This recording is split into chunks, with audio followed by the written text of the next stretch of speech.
Dalawang oras na akong naghintay, pero walang dumating. Bawat lamig sa labas ng bahay nakadantay, pilit na dinadaing. Ba't di ka sumipot sa ating pinag-usapan? Wala ba akong aasahan? Gusto malinawan nang di na lumaban, para mabitawan ko na di pinanghawakan na pangako mo. Di ba sabi mo hanggang huli kaya natin ipaglaban? Ba't hindi ko matawagan? Ba't iniiwasan? Tuluyan mo ba akong iiwanan? Sana man lang kahit konti kay manghinayang. Wow, ayoko nang ganito. Kausapin mo naman ako, nahihirapan ako. Pag-usapan natin to.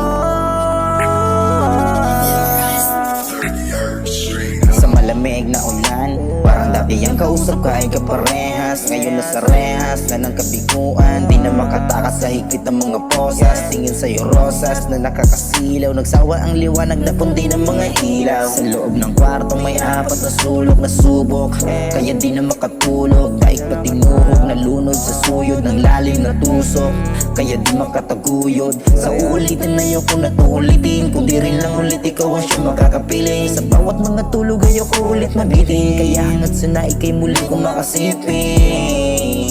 Pwede ba?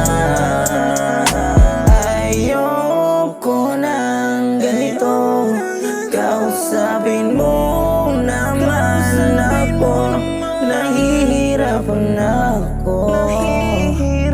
Pag-usapan natin to.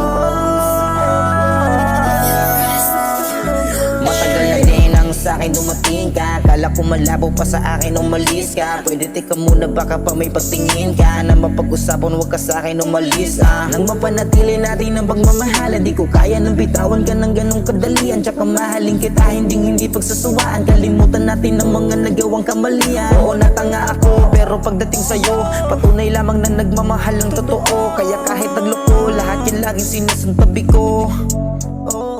Ika-anim na utos malagi na pa ako, pa siya ako manatiling sa'yo. Masaya ako sa tabi mo lang, gustong gusto magpahinga. Kahit ang totoo sa'yo ay napapagod na.